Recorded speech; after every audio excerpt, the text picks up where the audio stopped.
like a circle that floats around me, keeping me safe and sound. And Good when I morning and fall, welcome to Leap into you Life with try Kim. So, hold I want to talk to you guys for a few moments this morning. And the first thing I want to talk about is, have you I was ever felt like down you on are my running into a brick wall?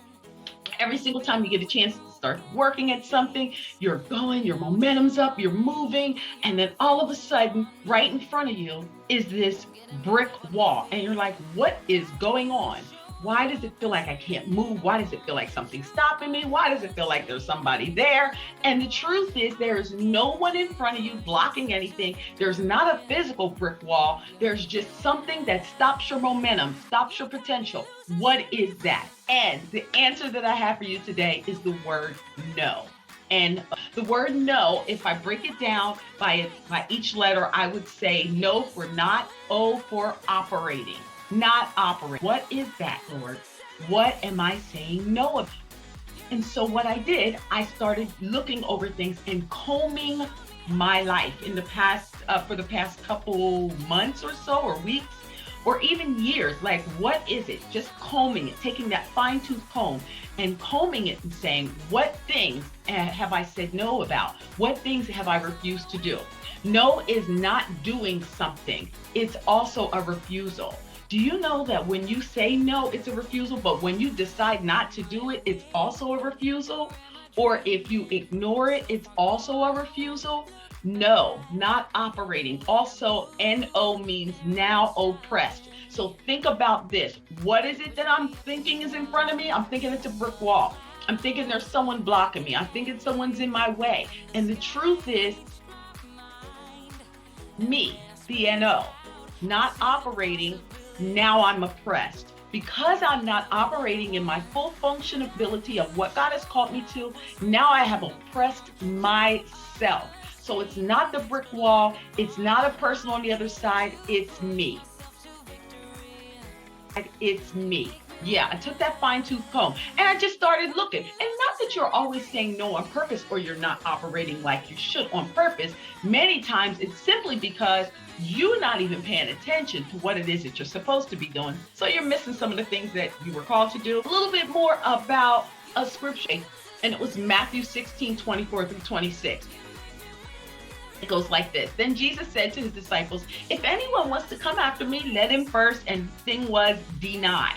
Deny himself, take up his cross. Now, the word deny means to disown my own selfish impulses, my own selfish desires, the things that I want to do. That's what deny means. I mean, sometimes we think, oh, I did deny myself. I don't drink, I don't smoke, I don't hang out, I don't do those things. But yes, there are other selfish impulses that we have not let go of. And that thing means we have not denied. So you have to look at it a little deeper. That no, I'm sorry if I'm distracted, but I have something written over here. That no also means that I have refused to follow or to unfollow my own selfish impulses. So we got to fine tooth comb that thing.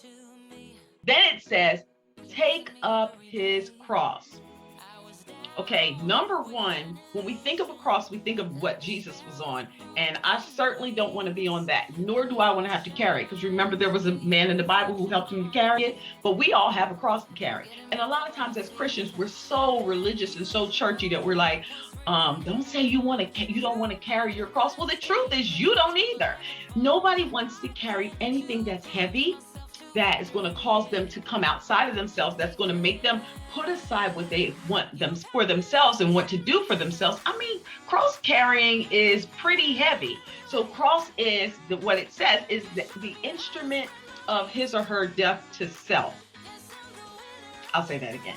That is the instrument of his or her death to self. That thing that will make me now die to my own self, my own desire. That's what carrying a cross is. So don't pretend. We Christians many times pretend that this thing is an easy job, and it is not. It is work, just like anything else. There is work to it. So if you want to follow him, you got to do this. You got to deny, and then you got to pick up something. You got to let something go, then you got to pick something up. And that cross is heavy. It is heavy, but it's doable. Then it says this, after you pick it up, then you've got to follow me. You have to follow me. Then it says in the 25th verse, for whosoever wants to save his life. All right, let's talk about saving our own life.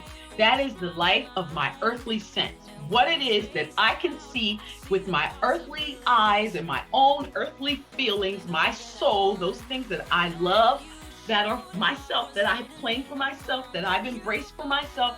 Those are the things that we want to save.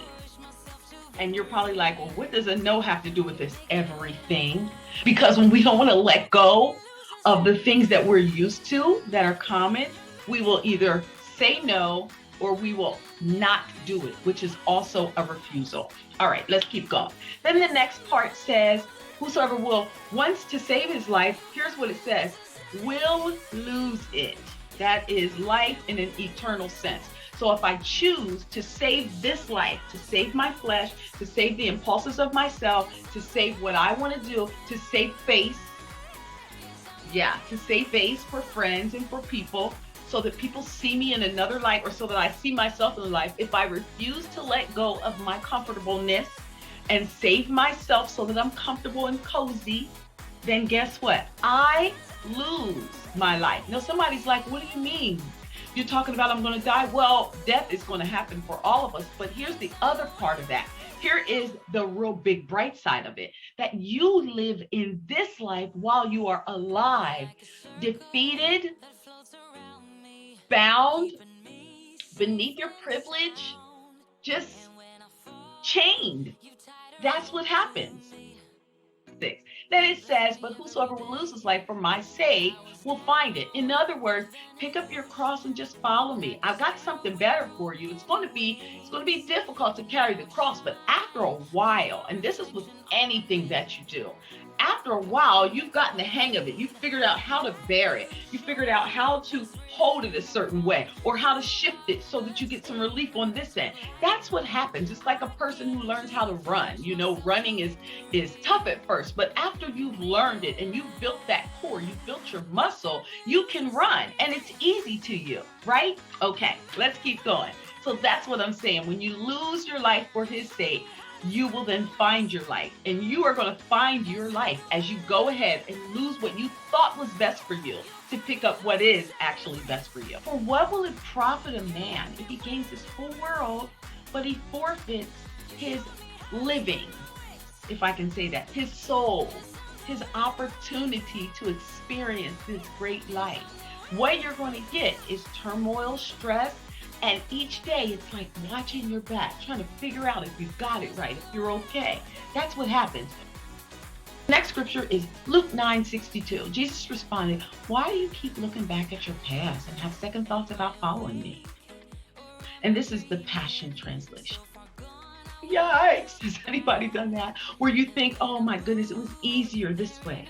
It was easier that way. This is what the scripture says. If you turn back, then you're not even fit for the kingdom. What does that fit mean? You're not in position. You're not in the right posture. You're not in the right stance, spiritually, physically, or mentally. When you're turned around, it keeps you from going forward. So Jesus is saying to us, if you keep looking back there, you're not going to be in the right position or posture to follow me. So what do I say to you today? Let's keep moving, because yesterday's there, tomorrow's ahead of us. So we just have to, what?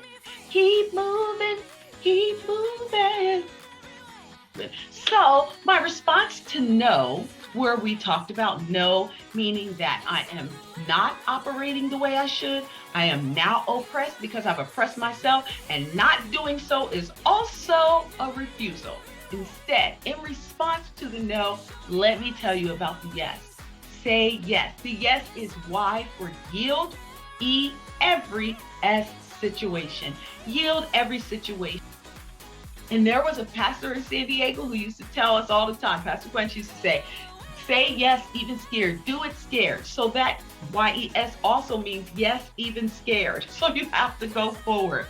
If you are looking for a way to stop those brick walls from pushing you back, or those mental brick walls from keeping you down, and those things that you feel like are blocking you from keeping your momentum and moving forward, then it has to start with a yes. Yielding every situation, every situation. And you have to walk towards the purpose or walk towards the request, the thing that God has said, hey, that's for you over there. I'm asking you to go that way. You got to walk towards it. It's just some forward progress motion or forward moving, and then the other yes is yes. Say yes, even when you are scared. So that's what I'm going to do. Just say yes and start moving. And the best way out of any situation is to simply go through it. All right, so I hope that you were blessed. I hope that you take that as a yes today, not as a no. No more not operating. No more oppressing yourself. No more now oppressing yourself. But now we're going to go forward. We are going to take that we're going to take and yield every situation to say yes, and we are going to walk towards the things that God has set before us, even if we're scared. Yes, even when scared. All right. Well, this is Kim with Leap into Life, and remember, the best way out of a situation is to simply go through it. But you got to pick up some things as you go. You got to carry your cross, okay? Have a good one. Bye, and be blessed.